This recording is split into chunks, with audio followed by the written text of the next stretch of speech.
with another episode of the 120 Pod, my sepsis, chronic illness, and disability podcast. I am so excited on this episode to have Kelli Shaw with us today. She is a sepsis survivor. She is a New Englander, a young mother of three who survived life-threatening septic shock back in 2023 as a result of post-op infection that quickly escalated to a lethal combination of toxic shock syndrome and septic shock. Her story is compelling. What she has done since surviving sepsis has been nothing short of amazing. She's bounced back, but of course, like all of us survivors, has many challenges that she deals with every day.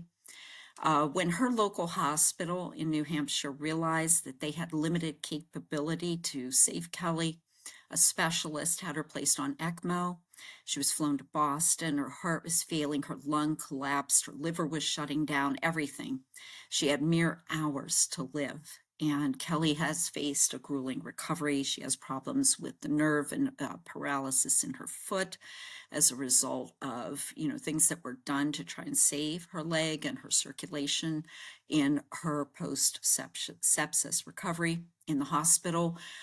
Being a mom to young children is especially challenging for any sepsis survivor. Mine were adults when I survived sepsis, and I truly feel, being a mother myself, I truly feel for anyone who's a young mom or dad surviving sepsis. Kelli has also gone back to work. She has recently passed her adjuster's licensing exam.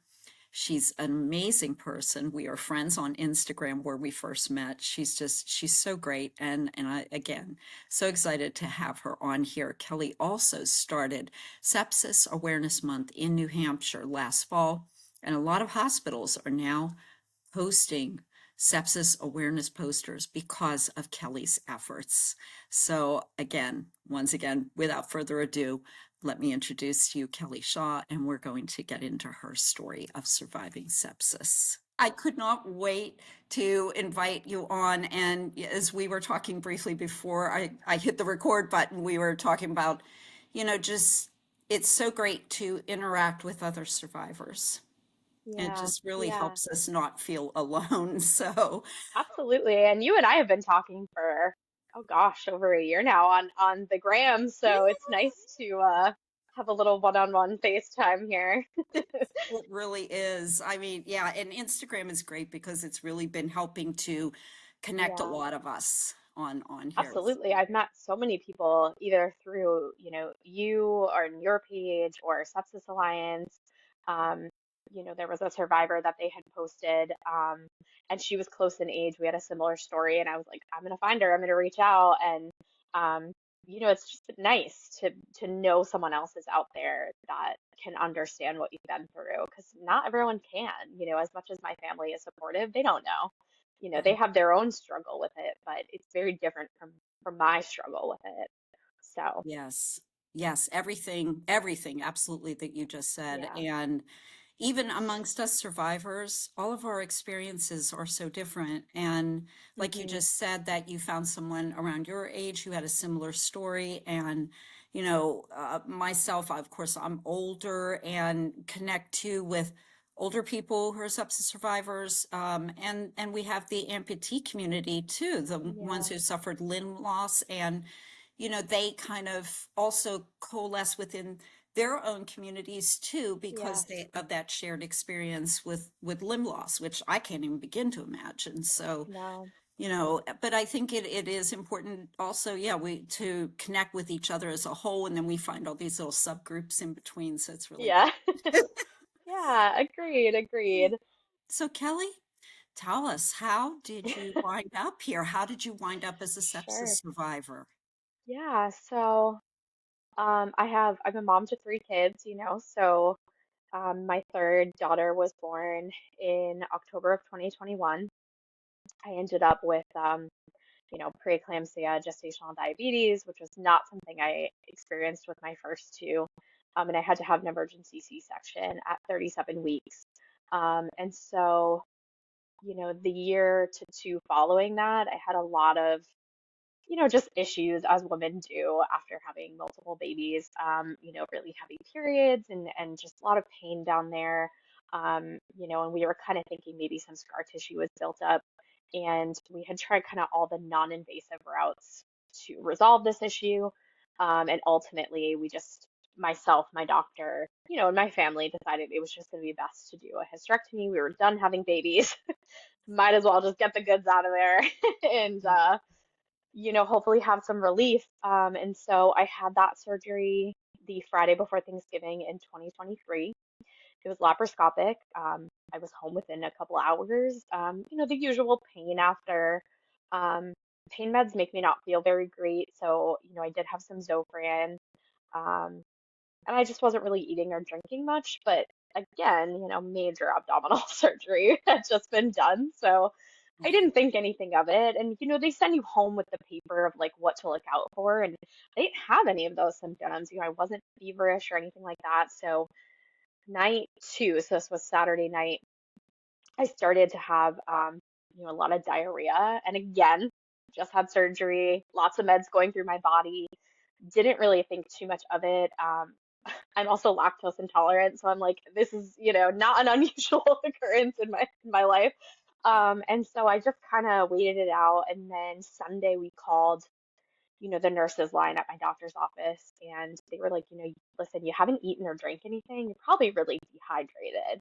Drink lots of water, rest, and see how you feel later. So that's what we did.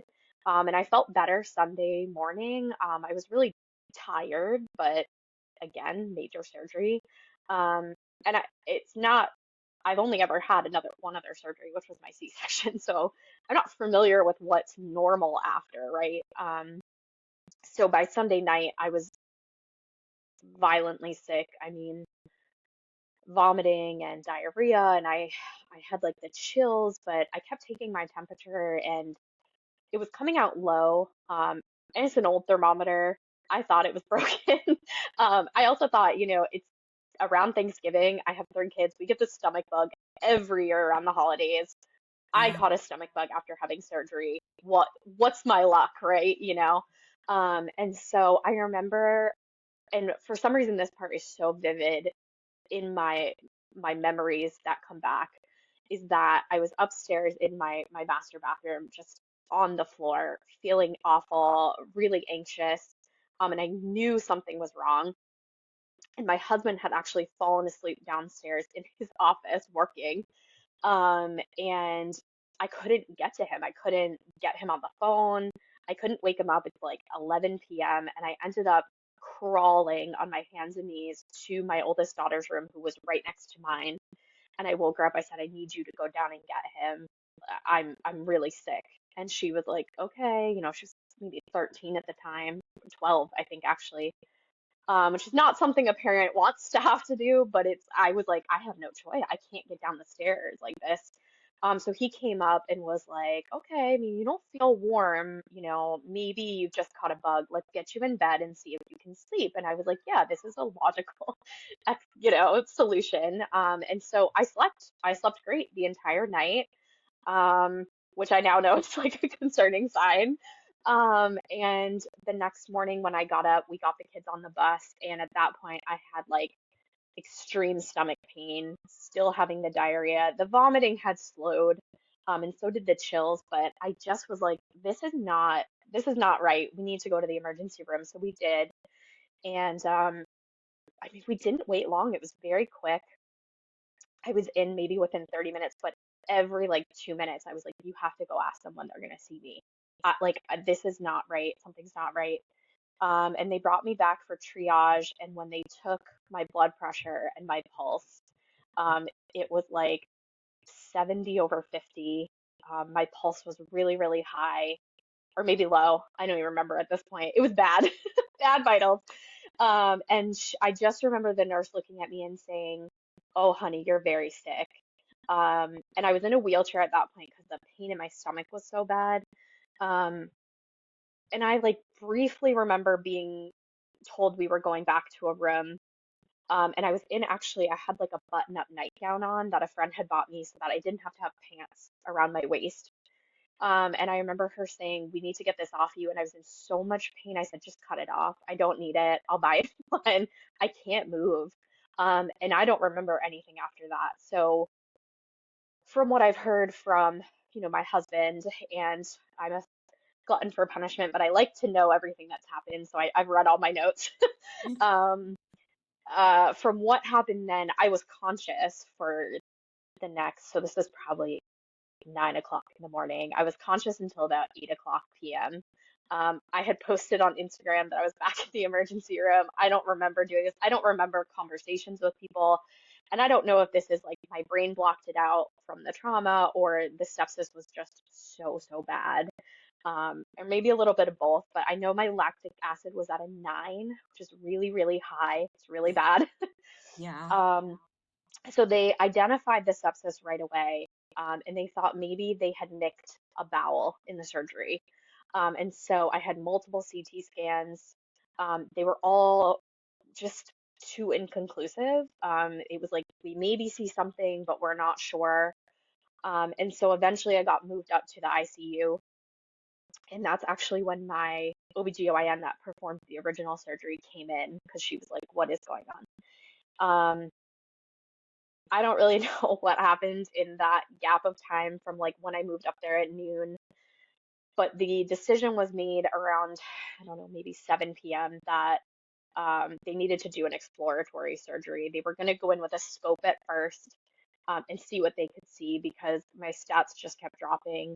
At this point, my parents are there, my in-laws are there, people are with my children.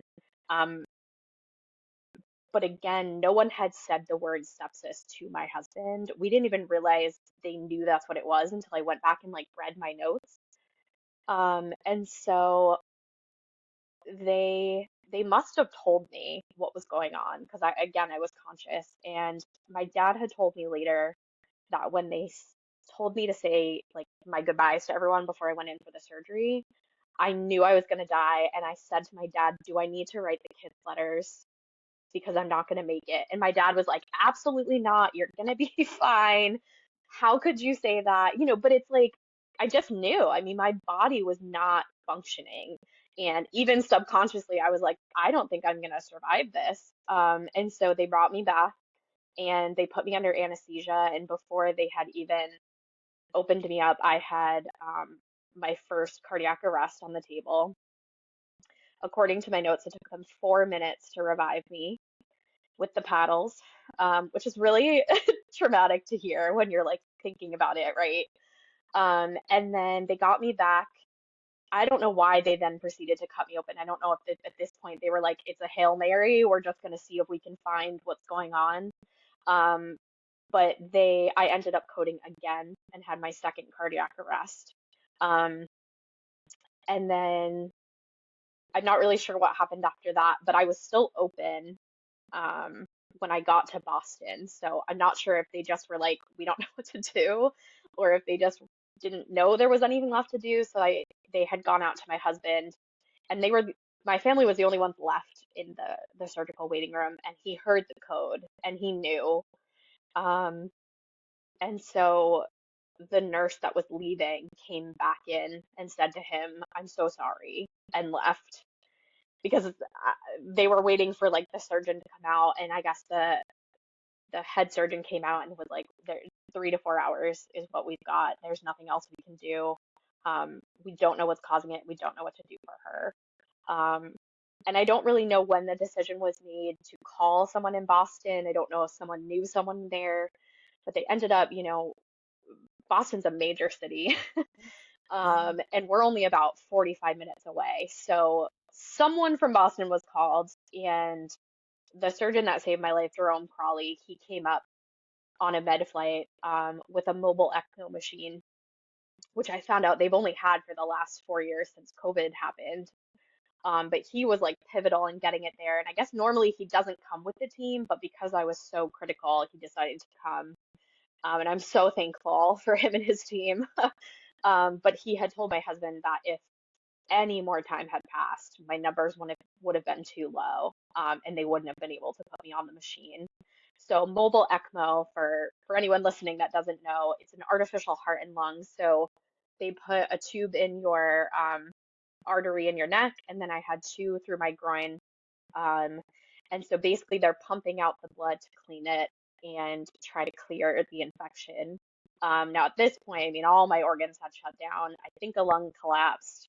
Um, my heart was obviously failing. So they had me on that for, I believe I was on it for 4 to 5 days. Um, Most people that are on ECMO have a 30% survival rate. So it was definitely day by day. And then 50% of that 30 lose multiple limbs because it's pulling all of your blood into your chest. And so your extremities are losing blood flow. And so because of that, I think day two, they had to do a double fasciotomy, so down the sides of my calf on each side, because they were able to get the blood flow back, but because the muscle had died so much, it had shrunk and then expanded. And so they had to cut down the sides to relieve the pressure. Um, and so that was kind of like step one. So I'm in Boston. At this point, they had started to wake me up, but it took me probably 3 days to really like come to consciousness that I remember. Um, and from what I know of other ECMO survivors, it's a wild trip when you're on ECMO. Um, I felt like I was on an acid trip. I mean, I vividly remember the dreams I had. I think when they started waking me up, I remember thinking that my nurses all had fish heads and we were like underwater. It's very strange. So when I fully came to, it was a full week after I had entered the emergency room in my hometown in New Hampshire. And I was very confused. I was so weak. Um, my hands like didn't really work at that point. We found out later I had had a stroke and a brain bleed while on ECMO, which is a common side effect because of where the blood is going. Um, so I'm not sure if the weakness was from that or just from the ordeal itself, right? Because sepsis is so toxic. But what had happened with my sepsis is that strep A had been found in my body later, and the sepsis had actually morphed with the strep A and caused toxic shock. And so that's why my local hospital was unable to do anything. It had just progressed so quickly. And as we Yes, know, toxic shock lady. is really dangerous. Yeah, and that thank you for explaining that, Kelly, because I saw Yeah, that in your story and I was like, "Oh my God, okay, elaborate a little bit on, yeah, what exactly is this toxic shock?" right. Well, and I remember my husband telling me, so he came in, maybe a couple hours after I woke up, and no one tells you right away what's going on. I went in for stomach pain and I'm like, why am I in an ICU and my leg is cut open? Like, what exactly is going on here? Um, and I think they try to ease you into it, and I do understand the why now. I think in the moment I was like, someone just tell me like what's going on, but I was still so loopy from everything. I don't think I could have processed it if they had told me. But I remember him saying, "Oh, you had toxic shock," and I was like, "There's no way." I mean, that's something we hear about, right, as women, as teens going into, having your menstrual cycle, that you only get From that from tampons or tampons. something. Yeah. And I was like, I don't use tampons. Yeah. Like, I haven't had a period. What do you mean? How did this So I was happen? like, yeah, I was really blown away. So it really took me a while afterwards to understand exactly how that occurred. And I don't know how the strep A entered my body. I don't know if I got it from maybe my C-section when I had Bonnie 2 years before. I also had gallbladder removed. I don't know if it was introduced then. I don't know if I had an infection. I really don't know, and they're not able to tell me that, unfortunately. But um, it is what it is. So after that, I spent 6 weeks down in Boston. Um, the first week that I was moved out of the ICU, I ended up right back in the ICU. The ECMO had caused ulcers to form in my stomach, and they had all burst. And I ended up vomiting blood. It was a whole ordeal. Um, it's much scarier when you're aware of what's going on than when you're not aware. But they brought me back to the ICU, got that cleared out. That's when they discovered the stroke. And then from there, they were able to finally like fully clear out all of the infection. And I did start getting better. And then it was just a very slow process. But, I think my biggest gripe, because everyone there was so amazing, and I had so many teams of people, was that there was never a single person that could tell me what to expect next, right? What to expect after having sepsis and after a long stay in an ICU. And even after, I never got that. And I would say that's probably my biggest my biggest complaint. But otherwise, I mean, the staff was amazing, so amazing. But yeah, it's quite a journey for sure. You and a lot of us echo that same sentiment that when you're Yeah, discharged, no one tells you what to expect, and we yeah, we enter our homes and remain in this sort of like a bubble. Like yours was 2 years ago, right? Yours yes, have yep. Almost and 2 years, yeah. right. So we were just kind of coming out of the COVID isolation and Yep. hospital restrictions. Me and another survivor were talking about how we were in the hospital during 2021 and visitation was still very limited back Limited. then. And even after we went home, like we couldn't have visitors. We couldn't have friends just popping by and, Right. say hi. So it was kind of like us and our family, the immediate family in the household. And that was just so because again, no one tells you and like what to expect. And I also wanted to point out that you and so many others bring up a very important point when people watching this are wondering, how would I know if I were going septic, especially if they had chronic conditions or had just had surgery and you want to Yeah, say, well, it's from the surgery. What you said being, I've never been so sick when you were lying up in your yeah, bathroom. I yep. never felt this bad. I hear that over and over again. That's, and I think, for our audience here, that is something to keep in mind that Hmm. if you are sick or if you have been sick, or even if you've just been a healthy person and all of a sudden you get sick and you are the sickest you've ever been, get to the hospital. Yeah, absolutely. I did a lot of research afterwards. Obviously that's how I found Yes. you. Yes. Um, but from what I've seen, I mean, the low fever um, Yes. can be just as bad as a high fever. And I'm here thinking my thermometer is broken. I have 3 kids. This thing has seen it all. Right. Right. But really, it was, that compounded with the chills and the other symptoms. But I think for me, the thing that made me think I need to get help was that impending sense of like, this is not right. Like, something is seriously, seriously wrong. Um, and it was just getting worse for me. It was like that impending sense of doom. Like, I'm gonna die if I don't go to the hospital. And I don't know that everyone gets that, but I've seen it online in, things to look out for. And it was definitely a feeling I had where I was just like, I don't know. I don't know about this. This is wrong. Yeah. 100% Kelly. That's so many people say that and it just is like I had been struggling. I'd been disabled since 2011. I struggled with chronic conditions and I thought my hip pain was just like, this is just my hip pain that I always have. Yeah. But it got worse and it got worse and it got worse to the point where, as you said, then I knew, oh, something's different this time. Yeah. So if there's any takeaways for the audience, that I think that's definitely one is to that how you described it, and you described it very eloquently. Um, I can't imagine the Yeah. the coding and your family sitting out there knowing that was you coding and the Yeah.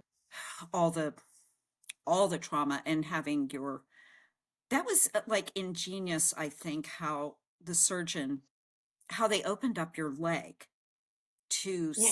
save it, essentially to improve the circulation, right? Hmm.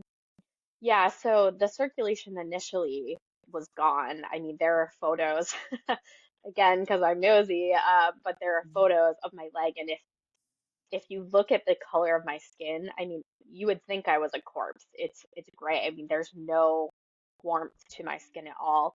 And you can actually, this is post them cutting it at first, and you can see the muscle, and there's no blood flow. I mean, it's gray and black and dead. And I know, other sepsis survivors have had that where, fingertips turn black. I did lose part of my big toe. It had turned black from that loss of blood flow. That was the first extremity that started to go. And I think that's what alerted them. Um, but so what they did was they put, it's called an impeller, and it's basically like a little motor that goes in your vein, to push the blood back down. And that's how they were able to get that blood flow back. But then when they did, it expanded the muscle, and they had to relieve the pressure of that expansion. Um, and it took weeks. I mean, my leg was open for weeks on both sides. I couldn't walk. I mean, I couldn't stand anyway. I was so weak, but um, they had to kind of close it in increments because it was so swollen after that. And then there was too much fluid. But because of that, I have permanent paralysis in my right foot. Um, my toes are permanently paralyzed. And so because of that, I've had to have, some follow-up surgeries that I'm thankful Mass General was able to offer, because I thought, well, I'm just stuck with this. And it's at least offered me the ability to walk without a brace or, assistance. I don't know how long it will last. It's, I think, only guaranteed for like 10 to 15 years, but I'll take those extra 10 to 15 for sure. So, Right, right. And I was going to ask if you needed like a pain or a mobility aid or anything because of that. yeah. So initially, when I was in the hospital, they had me trying to keep my foot up on like a brace to see if we could get it to kind of reactivate because from the loss of blood flow, I have nerve damage through that whole leg. So that's really what caused it, Of plus the course, yeah. muscle damage. So we had done a lot of PT in the hospital, and then I spent 2 weeks in an inpatient rehab after that, working on it, and kind of relearning how to walk and all that stuff. But it just, I think the damage was too severe to the nerves. I got some of it back in my upper leg, but the lower leg, I mean, it's completely numb. So I ended up with foot drop. So where, your foot can go like this, it just would sit like this. So I ended up in like a brace that sits in your shoe and lifts it up, for a bit there. But then I got a consult down in Mass General with a different surgeon. Add another team to the to the list, and they were able to do. I had a little bit of function where I could move my foot this way, so like Yeah. to the side, but not up and down. So they actually took the tendon that moves your foot to the side, and they rewired it so that my foot basically sits like this in a drawbridge. So it's stuck in this position, and I can do a little bit of this enough to drive and walk. Um, but then because of that surgery, and because my toes are paralyzed, the muscle underneath your toes right here, or the tendon, started to curl my toes under. So in January, I had to have another surgery to straighten my toes. They cut all the tendons, and then I had to have pins in my toes for 6 weeks, to keep them straight. Ouch. Um, Oh, yeah, and then I had a fusion in my big toe, so oh. it's not the prettiest looking foot anymore, but Yeah, I can still get a pedicure, so I'm functioning. very It's, oh grateful. Yeah. gosh. Yeah. Kelly, your Yeah. story just like all the people I'm talking to on this podcast, it blows me away.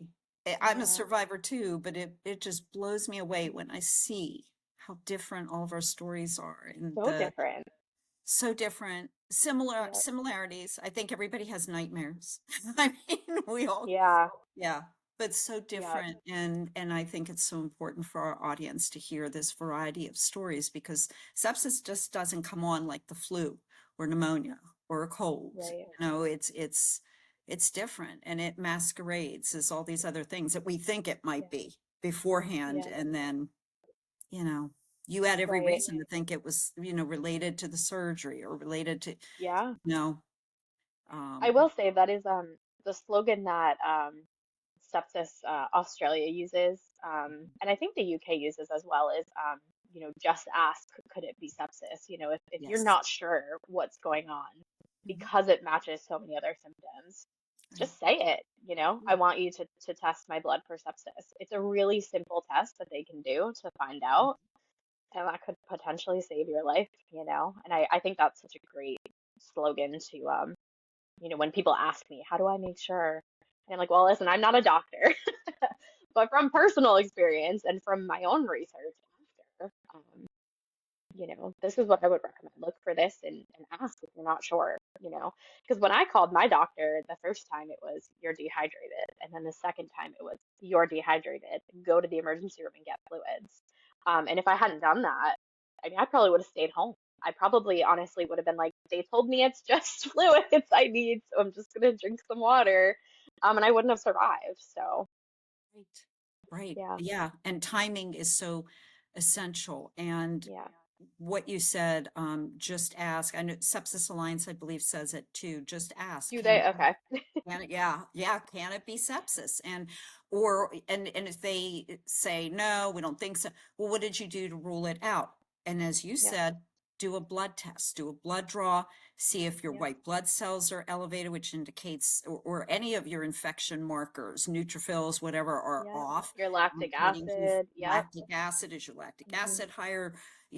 Typically it's higher. I think it could be lower too sometimes in septic shock cases or sepsis cases. So blood work is one of the first clues that they Yeah, can use, even without waiting. Sometimes, they've got to culture it, of course, like with yourself, they got to find out what yeah, kind of infection, and the cultures can take about a week to come back. But those immediate results from that blood test, at least showing the yeah. lactic level, can Should show and something.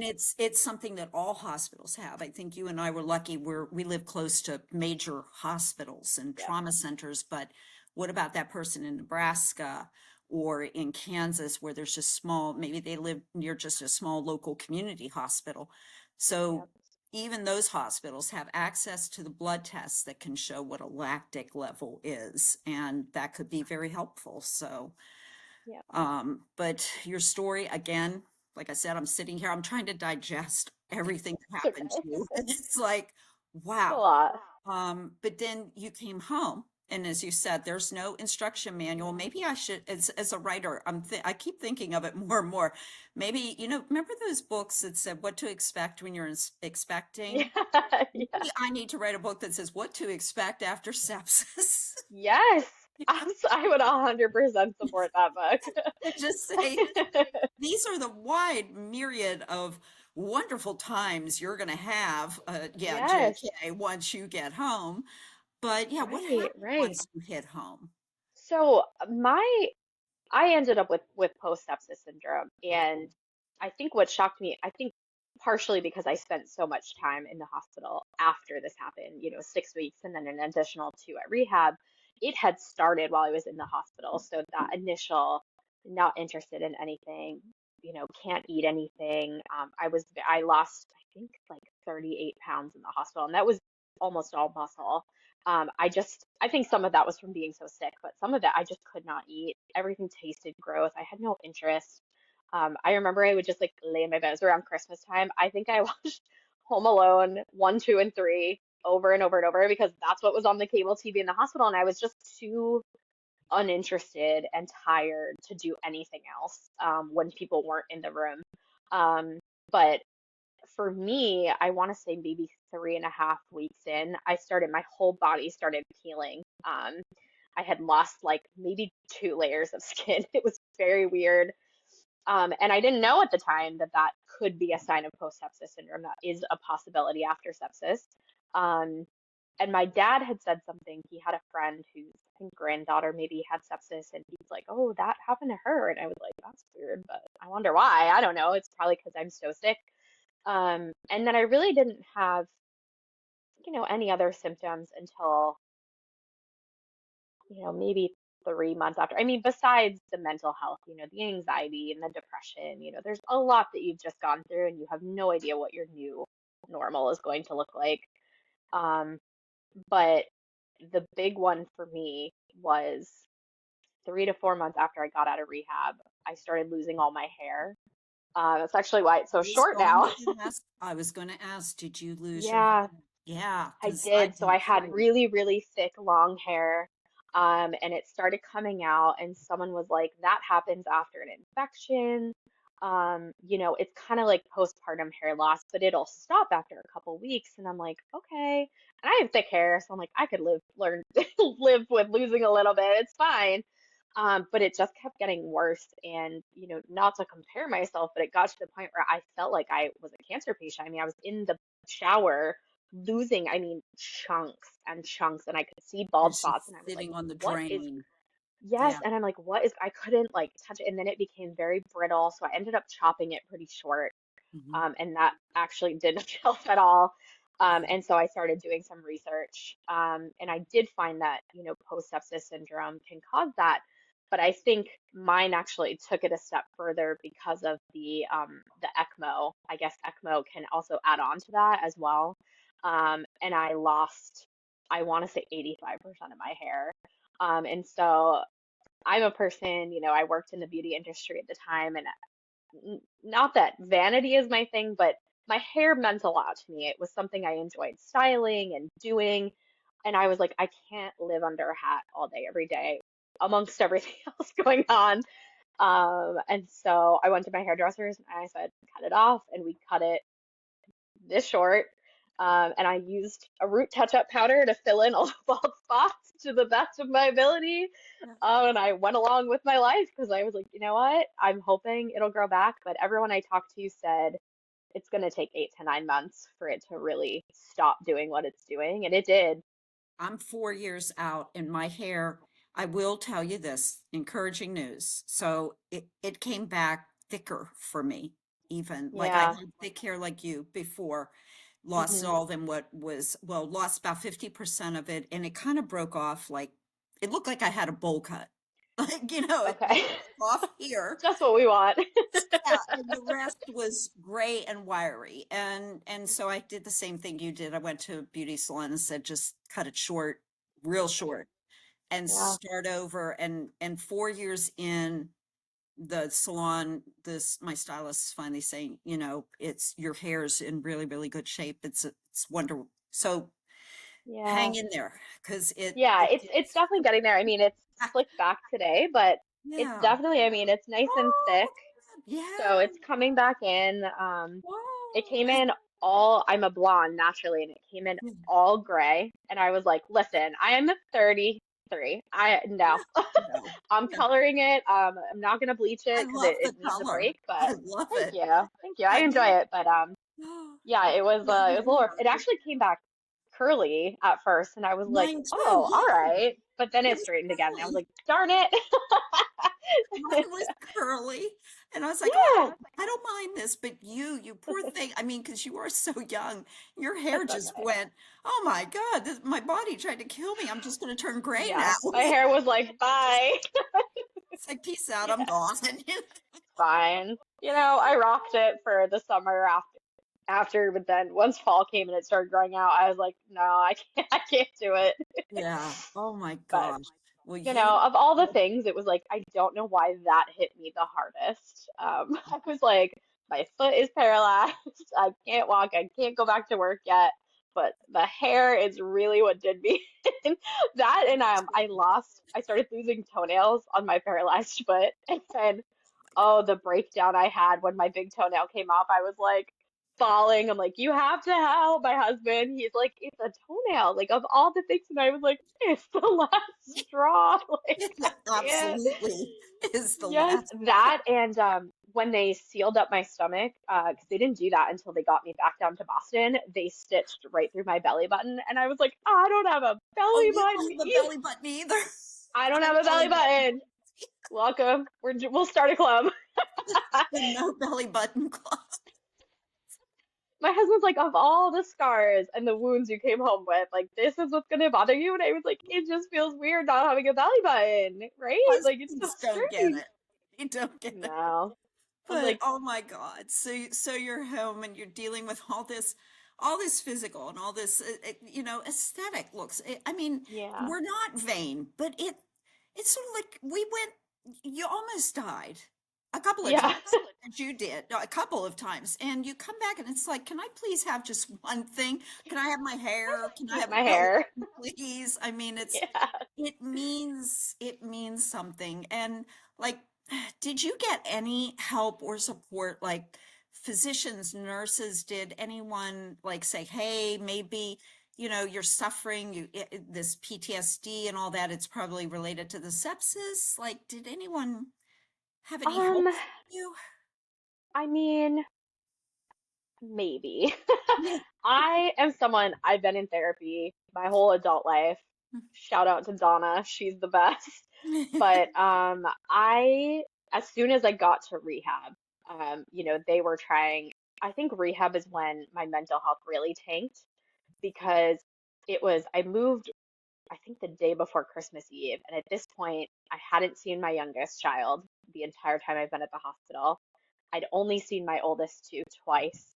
Um, and I had moved to rehab, and I'm like, okay, I get to go home soon. This is like that final step.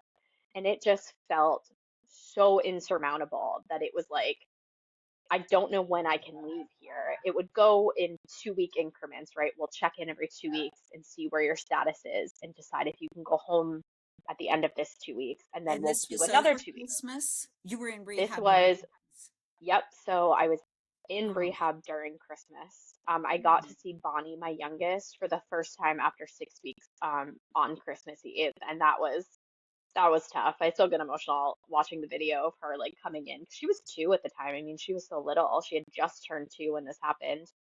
Um, so it was hard and it was lonely. And I'm big on the holidays. I love the holidays. And I had actually just lost my mom 6 months before this all happened. So this was my first Christmas without my mom.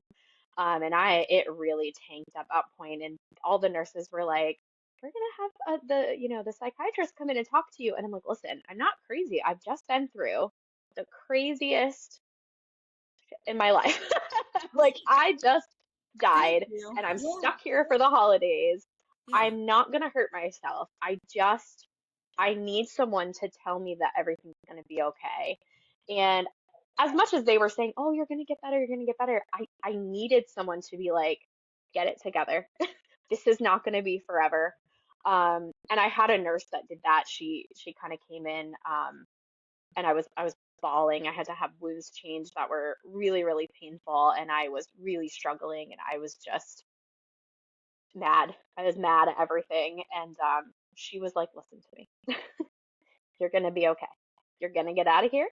You're gonna get to go to Target with your bestie, and you're gonna get to go to dinner, and you're gonna get to go to your kids' schools and see them do activities, and you're gonna be a person again. And right now you're just a patient, and it feels like that's gonna be forever." And it truly did. And she said, "But this is not, you're gonna get out of here soon. Like you're so close. You just need to put in a little more time. And you're gonna get out of here and you're gonna look back at this and you're gonna be like, oh man, like, it wasn't that bad." I wouldn't say I feel that way, but looking back, I'm like, yeah, I did get out of it and I am whole again as much as I can be. Um, and at the same time after that, I had emailed my therapist and I was like, I'm ready to jump back on. I think I'm at a point where I could FaceTime you. And so she did like next day. And the two of us just cried my entire session together. And it was very cathartic. And I really just stuck with that after, but I truly have the best people around me to, I didn't have maybe medical people doing that all the time, but I had my family and my friends were so, listen, let's live in the shit together and we're going to get through it together. And that did help. But I actually went back to Mass General, for all the million follow-ups, and I ran into the surgeon that saved my life, and I got to meet him and stand on my own 2 feet and like hug him, which was pretty cool. And we actually went up to visit the ICU nurses, and I talked to the one of the nurses that does the ECMO training for nurses, and I said, "Hey, listen, I'm losing my hair." This was before my hair fell out. I said, "I'm losing my hair." And I said, "This is post-sepsis syndrome." And I said, "You guys really need to tell people about this." I honestly think I was probably, this is so sad to say, but I think I was probably one of the first patients to survive ECMO, as well as I did. So maybe they just hadn't had a need to do it, but I was like, Right. you gotta give people some support here. I had 2 cardiac arrests. I spent 6 weeks in a hospital. I had sepsis, I had toxic shock, I survived ECMO. There are so many opportunities for follow-up in terms of, post-surgical care and post-ICU care that I think there's an opportunity there for you. And she was like, that's great. I'm going to take that under advisement. I don't know whatever happened. I had my own stuff to follow Yeah. up on. But, But I'm I, glad you got to go see them. I know the yeah, nurses had to appreciate it too, because as you said, not many survive ECMO. And I yeah, think that helps the nurses too, to see that, oh my yeah, God, all this care and everything we gave to this patient. Hey, we lose a lot, yeah, but my God, here's one who survived and came back to see us. And right, I right. imagine that really made their day that you showed Yeah. up. It was really healing, I think, on both sides, for Yeah. sure, to be able to go back in that ICU that I spent so long in, looking out into the hallway from a bed to be able to walk in on my own feet and be like, I made it. I'm okay. Yeah. Maybe a little broken right now, but Yeah. you I know, think that I thought that too that night. I was in the ER a couple of weeks ago with my tooth yeah, problem. And when I got to yeah, walk your into poor the, tooth. yeah, the teeth, I got to walk into the shock trauma section of University of Maryland. Yeah, And it was like 4 in the morning. There was no one else there. And it was so quiet and eerie. And I got to go to the pharmacy to pick up my prescription. And I thought just what you said, that I was there on my own 2 feet and I wasn't yeah. upstairs in SICU. It's hard. I think it's hard as a survivor to face those places again. Um, for me, the trauma was more going to my emergency room, which I hadn't had a need to go to. And we had a little emergency with one of the kids. I say little, but it involved an ambulance. And I had to come after I was already out with a friend, and we met them there. And I was like, oh God, I have to walk into this emergency room that I almost died in. Um, but they were so great and so great with my child, and it was good to have a positive experience and to be able to leave and be like, we're all going home together. There's no crisis, no one's dying today. But it's hard to face that, Yeah. and I think it's so brave of you to have gone back there for another emergency for yourself and be like, oh gosh, now I have to face this again. Yeah. It's like going back to the scene of the crime. Yeah, right, right. It really is. It's like, oh my Yeah, God. But Kelly, you've made extraordinary progress in just 2 years. I mean, you are thank you you. are working full time. You just passed your exam for I did adjuster, the state my exam, right? insurance adjuster's exam. Yep. Yeah, that's amazing. Do you work from home or do you go into an office? I go into the office 2 days a week, but it's right in my town, so it's pretty close by. Yeah, that But helps. yeah, Yeah, it yeah, does. definitely. Yeah. Yep. And what do we feel? We talked a little bit about this before I hit the record button today, but what do you feel would help survivors the most? What is it that we need? We were talking about just a little bit ago. You can't just go on the internet and Google, Yeah. what do I do after I survive sepsis? Because it's not going to come up. You're going to get NIH Right. studies that essentially say, hey, you might die within a year because your mortality Yeah. is higher Not now. ideal. Yeah, not a good thing to be reading when you're No. looking news of it, but what can we all do moving forward as a survivor community, as like what would help the most, and what should, like, any doctors or nurses listening to this too know would help us? Yeah, I mean, I think in terms of the medical community, Mhm. um, having that follow-up, I mean, more than a 10-minute, oh, you look great and you've gained some weight back and your color's back. Have a good day. I'll see you in a year. Um, and I get it. I get that it's a busy profession to be in, and but I do think that having um, even support groups hosted by your medical facility, or even if I had just gone home with like a pamphlet, Yes, like a yeah, pamphlet. And when you said the support something. groups, I'm actually going to try, I'm going to talk to University of Maryland. That night I did see they had a board up there for trauma survivors, and they have in-person meetings or like live Great. meetings. These one-on-ones like you and I are having right now are so Yeah. helpful. I want to go talk to them to see if they have a specific group for sepsis survivors as part of that trauma Yeah. survivor group. But I yes, think I'm that would be sorry to great. interrupt, but that Oh, kind of that's hit. okay. But yeah, go Yeah, go got to get on. it out when you think of Well, it. yeah, Yeah. you're having such wonderful, you're on a roll here, Kelly. You have great ideas. Thank you. What else can Yeah, I help? mean, I would say, I think, and you and I have talked about this a Mhm. lot in length, about how important that community is and how it's so hard to find people that have been through what you've been through. And again, we all have such different stories, but the root of it is the same. The root of why we ended up so sick is ultimately sepsis. And I think it's tough when it's hard to find that community because it's hard to relate. My friends have been lovely. I love them so much if they're watching. But they don't understand what I went through and what I'm continuing to go through. It's not the same. Um, and it does and has helped me finding, other survivors like yourself and, Sepsis Alliance and things like that. But I wish it was more widespread. I think Sepsis Alliance is fantastic and, these other organizations out there, but it's all online and that's hard for some people, I think.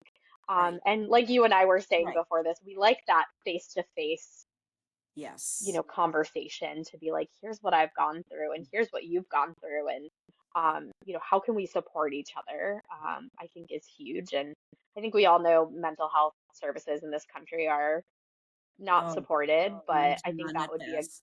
Yeah, a big thing to be offered to survivors still even in the hospital. I had social workers come in and they were yeah, you lovely, do. but it wasn't the same. It was not the same as having a licensed therapist come in and be like, how can I help you right now? Right. How can I help you get through this really awful part of your life while you're still in it and then afterwards? So that would be my take. Kimberly Emanuel mentioned that as well about the mental health aspect when she and Hmm. I talked on the podcast earlier this week, and she mentioned having therapists who are trained in Yeah, medical trauma, because there's yeah, a lot of therapists who, and much needed therapists who specialize in trauma, like related childhood traumas and yep, things like that. But medical trauma is something very, very different. so different. And so, hopefully if anyone in college right now is listening and considering a field in Yeah, that, look into medical trauma. I don't even know if it's a specialty that they could choose. If it isn't, it should be.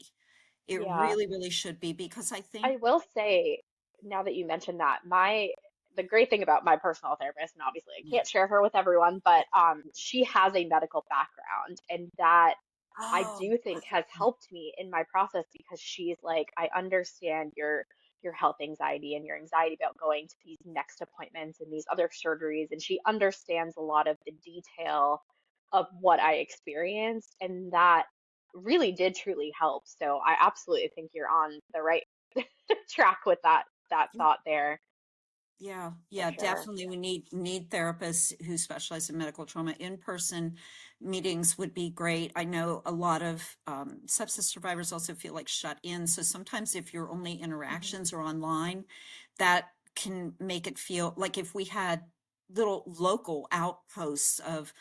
survivor communities and groups. And my gosh, like I said, I would love, if I had endless money, I would host a party. I would fly everybody Yeah. in, and we would have like a sepsis survivor reunion every year, Be just amazing. to see everyone in person, and to celebrate the fact that we did survive. And it's difficult and it's challenging, but we're still here. And I call it my Hmm. bonus time, because I hate a couple of people, not that I say I hate when people say this, because I don't like to use that word, but when people misunderstandably say, oh, you made it, you're a miracle, you're here, you have a purpose.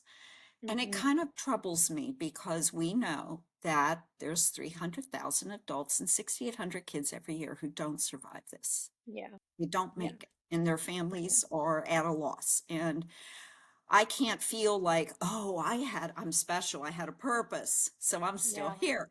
Because They what was had a their purpose purpose? too, right? Yeah. They Right. have Right. purposes too. And I just say, life is random, death is random. I Yeah. happen to still be here, so I got my bonus time and I'm gonna keep Yeah. doing things like this and finding the survivors and huddling together in this group and providing support to the families too who lost someone. I mean, they Yeah. need assistance too, and it's just a Absolutely. lot of it's a big mess after Yeah. sepsis, and I think we're all kind Yeah. of running around trying to save ourselves in the aftermath. Yeah. It's true. Some days it does feel like, you know, a fight, a continued fight of like, what do I do now? Who am I now? Right? It's like you've experienced death and it's like, where do you go from there? Um, and I think you've built a beautiful community, so far. I think you've really, you really have a welcoming presence and a supportive presence to the survivor community. I mean, from day one, I found you on Instagram and you were like, come on, we're gonna be friends now. Well, yeah, and I'm falling apart today, but it's okay because I'm Yeah, going to because show I'm you. falling apart too, and we're gonna get through it together. We're going to Yeah, get through this. yeah, Telling you, I mean, I love my followers on Instagram. Like I said, it's a small community, but it's the best community. yeah, And as you said, we all share and we DM, and we're keeping each other afloat. I yeah. think we We are share that each that life. trauma bonding. Yeah, Yes, trauma bonding, yes, exactly. yep, Oh my gosh. I don't think I've left anything out. So I mean, as far as the future moving forward, yeah, there's small groups. And I'm yeah, trying, I mean, I'm trying to look into, like I was sharing yeah. with you, I'm going to start this nonprofit and trying to figure out a way to have these local groups. And it would be great if hospitals hosted them. So that's why I'm going to, if anybody at Absolutely. University of Maryland is watching right now, the media relations gal, I know her really well. I'm going to be heading up to University of Maryland to say hey, and going to shock trauma and their peer support groups for survivors and say like, do you have a sepsis group? Because Yeah, they have a lot. I noticed they had like a cancer group and people who had been through traumatic accidents. I mean, around these parts, if you're on death's door and you've been through something traumatic, that's where they're going to yeah, fly you. And so there's a lot of us. But Kelli, I just really treasure this opportunity to talk with people like you and, Kimberly earlier this week. I'm looking forward to a whole host of survivors because you all have amazing stories and you're all amazing people and the things that you're doing just to get through your day yeah, is wonderful. And I do, like I said, I do love our community. I love our community, and I want to see it grow and yeah. include people who are really feeling left out or alone and just Hmm. so upset and sad after sepsis. And Yeah, yeah. we can help them. We can help them. If anything, just say, hey, we're with you. We're We here. We're understand you. here. We Yep, totally do. absolutely. But Absolutely. oh, Kelli, I wish you the best. I will, of course, will be in touch with you and see you Yes. on Instagram, and wish you all the best Thank and you. all the good Thank you things so much for moving. having me. Well, thank you for being one of my, you're like, you and Kimberly and everybody, you're like my first test subjects on this. So Happy to be a test subject. yeah, the technology and everything works out, but I really enjoyed having this conversation with you. I Me enjoyed too. conversing with all of you, and I hope you have a beautiful day. Thank you. Thank you. You as well. Thank you so much for having me, Jackie. This was such a pleasure. Glad we could finally have a face to face. Me too, absolutely. And thank you to all the listeners, our audience tuning in. Thank you for sticking through all of this with us. You're going to learn a lot about sepsis, and even people who have not experienced sepsis yet should be tuning in Yeah. because the numbers don't lie. 1.7 million Americans get affected by sepsis every single year. So there's a lot of us out there, and it's better to be prepared and at least know what sepsis is so you know what to Mhm. look for should you encounter it. Did you have And it? hopefully you Absolutely. won't. But yeah. Yes. Okay.